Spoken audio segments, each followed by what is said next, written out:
رب قربنا وباركنا لنعمل صالحا في يدي رسالة التغيير.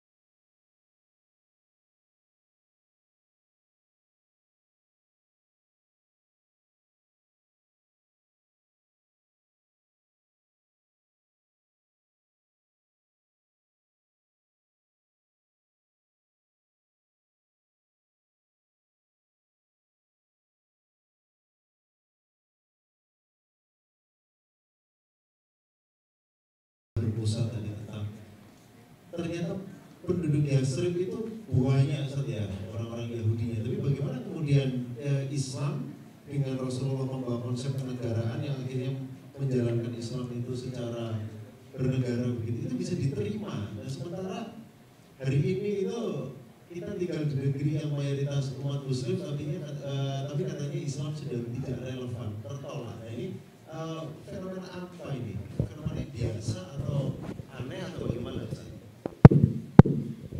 Iya, jadi diterimanya masyarakat Yahudi waktu itu ya terikat dengan perjanjian yang memang dibuat oleh baginda Nabi. Dan ya memang mereka tetap meyakini bahwa memang ada nabi akhir zaman gitu. Dan ya Rasulullah Muhammad SAW itulah nabinya.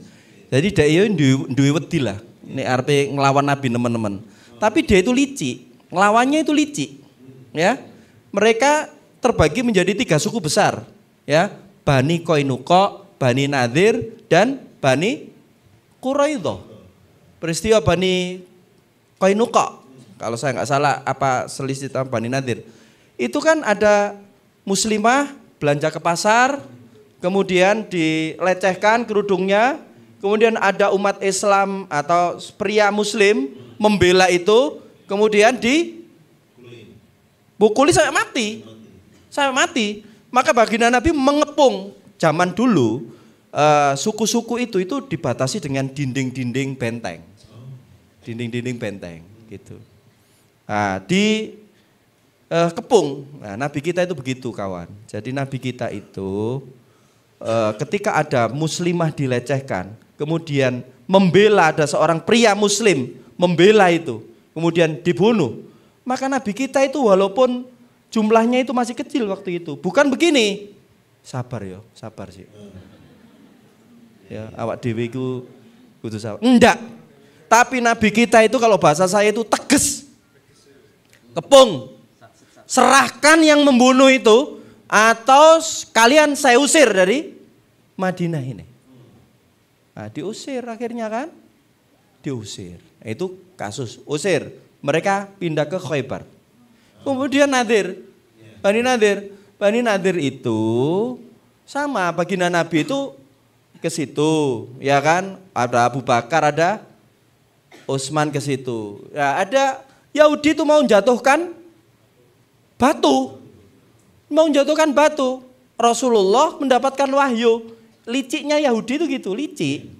Ya. Istilahnya nek wong Jawa iku wani ya.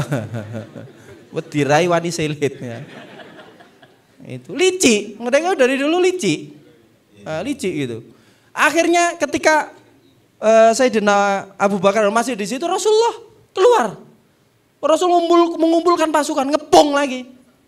Ya, apa yang punya niat jahat itu serahkan. Nah, itu Rasul kita. Rasul kita itu tegas. Enggak ada yang diusir lagi. Yang lebih serem Bani Quraidah lagi. Bani Quraidah ini suku Yahudi besar terakhir. Dia itu ada di ujung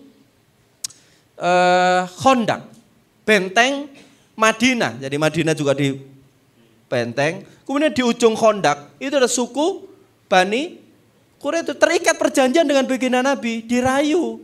Khianat lah gitu, ya kan? Khianat betul akhirnya di perang Ahzab, perang koalisi, ya, perang koalisi, ya. Curang dia. Ketika curang, dihukum lagi, ya kan? Waktu itu yang suruh mutuskan Sa'ad bin Mu'adz. Sa'ad bin Mu'adz dalam posisi lengannya ini terluka, ya, terluka. Tapi suruh mutuskan. Kenapa? Yang minta itu Yahudi biar diputuskan Sa'ad bin Mu'adz. Kenapa Sa'ad bin Mu'adz itu panglimanya suku Aus dan dia sekutunya Bani Quraidah. Bolo lah, mosok bolo. Engko gak belani dhewek rek, nah, gitu kira-kira lah. Ternyata Sa'ad bin Mu'adz memutuskan dengan hukum Allah. Laki-laki Bani Quraidah sekitar 700 orang semuanya dieksekusi. Ya, semuanya dihukum mati. Karena itu khianat, itu ibaratnya dosa besar dalam perang itu. Ya, khianat 10 sampai 70 gelombang lah kira-kira kan begitu kan. Maju 10. Coba, peristiwa seperti ini apakah mau dikatakan Nabi dan pengikutnya itu radikal? Ya, iku wong gak jangkep kalau seperti itu. Memahami Islam gak jangkep. Rasul kita itu ngajarin kita tegas. Ya, peristiwa perang Ahzab yang seperti itu, siapa yang ngobok-ngoboki? Yahudi yang ada di Khaybar. Memprovokasi. Ya, memprovokasi Quraisy. Tak bandani deh. Tadi deh gak bondo omong tok deh. Ya sumbut lah, rada lumayan lah ya. Provokator tapi dek ngetokno bondo, lumayan gitu ya. Ketika perang Ahzab selesai, apa yang dilakukan oleh baginda Nabi?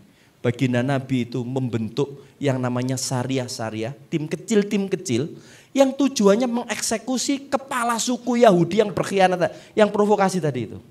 7 orang, 6 orang, 70 max. Jadi hanya Kopassus itu, Janisari kalau bahasanya pasukan Turki. Ya kan? Itu sudah dibentuk zaman Nabi sedari dulu. Itulah orang-orang yang dibentuk oleh Islam menjadi the great person tadi itu. The great person itu. Ya. Nabi kita itu tegas ya. Sehingga Yahudi itu ya minggir akhirnya ke Khaybar semua. Sisa-sisanya itu. Nah, itulah Yahudi dan nanti ada perang Khaybar. Ya. Perang besar, ada perang Khaybar, ya itu nanti terjadi. Nah seperti itu ya teman-teman ya. Jadi itu kenapa Yahudi walaupun besar, ya licik dia tetap nggak beriman sama Rasulullah. Ya dari sekian penduduk Yahudi itu kalau dalam sirah, kalau yang saya baca itu kira-kira ya hanya 12 orang lah yang memeluk Islam. Termasuk Abdullah bin Salam, ya, yang kisahnya masyhur itu ya.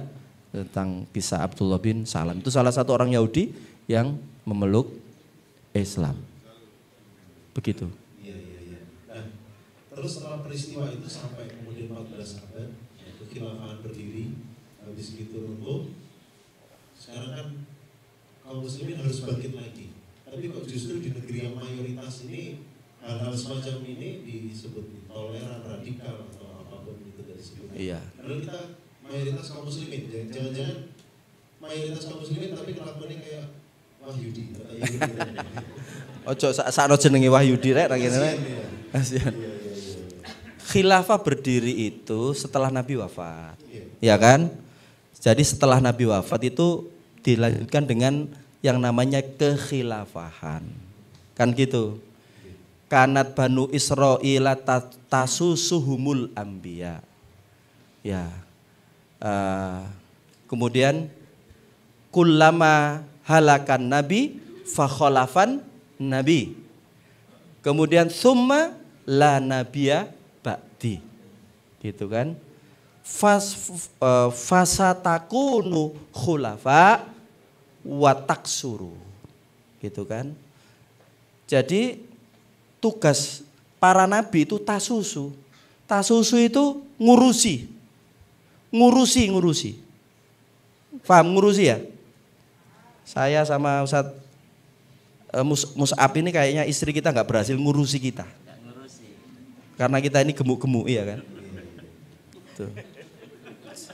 Jadi ini sing awake langsing-langsing itu berarti berhasil dikurusi. Jadi ini requestnya gimana? Mau dikurusi atau? Ojo. Ini sudah body goal ini saya ini.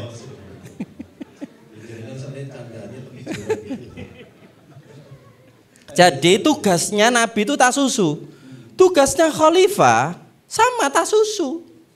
Meneruskan tugas para nabi itu. Nabinya bukan tugasnya, rasulnya sudah selesai lah nabi ya. Ba'di. Tugas kerasulannya enggak diteruskan khalifah, enggak. Gak ono nabi meneh setelah khalifah kan ngono ya. Enggak ada nabi lagi setelah nabi ya. Tapi yang diteruskan itu adalah tugas tasusu. Ngurusinya umat itu loh ya. Setelah nabi wafat hingga gitu. Semuanya ditulis kisah itu oleh salah satunya nih. Misalnya ada penulis yang menulis satu kitab tafsir dengan gurunya. Gurunya itu bernama Jalaluddin Al-Kamili. Beliau sendiri namanya Jalaluddin As-Suyuti.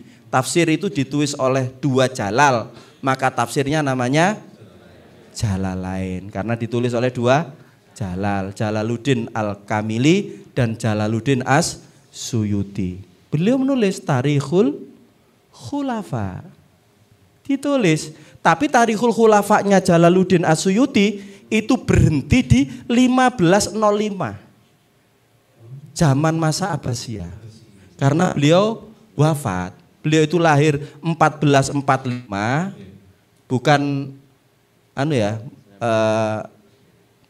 jadi 1445 sampai 1505. Usia beliau itu 60 tahun.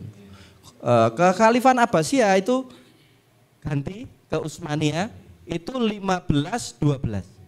Gitu kan ya? 1512. Jadi ini akhir-akhir. Jalaluddin As-Suyuti nulis tentang periode kekhilafan itu akhir-akhir di masa hidup beliau. Itu semua. Sepanjang itu, masa kita itu meragukan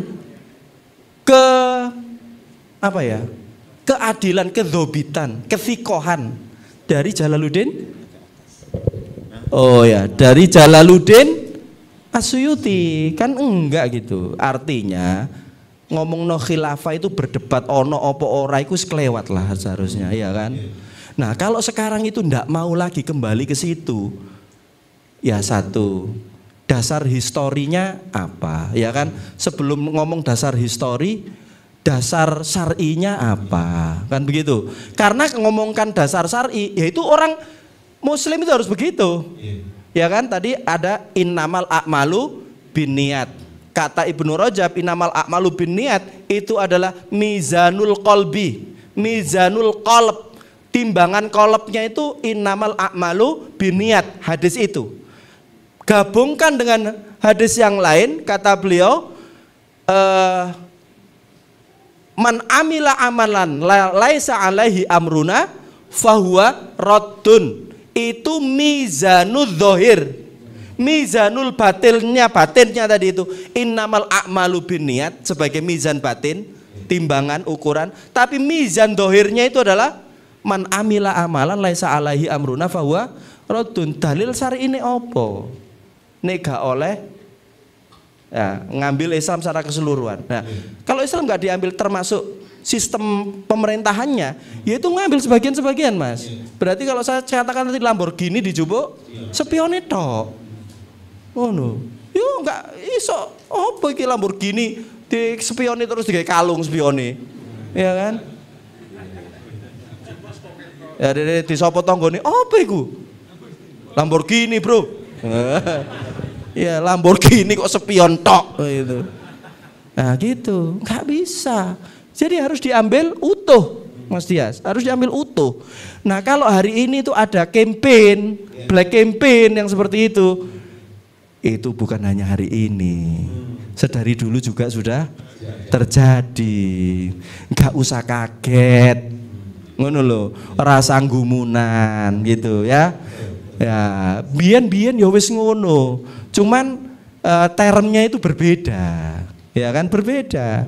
Nabi ahli sihir, majnun. Ojo cidek-cidek Nabi sumpeten kupingmu nek cidek Muhammad. Nah kan wis ngono.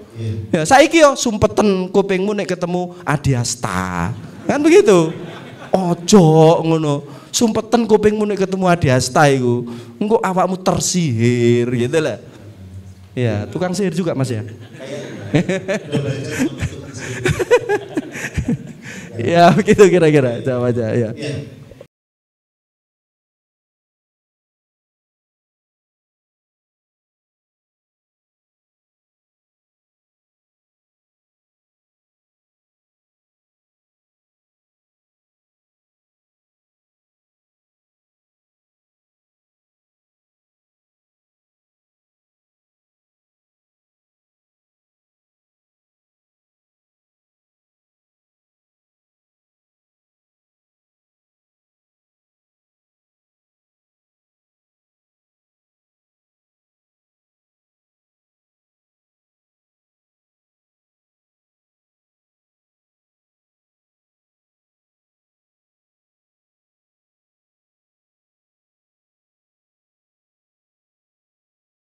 يا رب قربنا وباركنا لنعمل صالحا في يدي رسالة التغيير.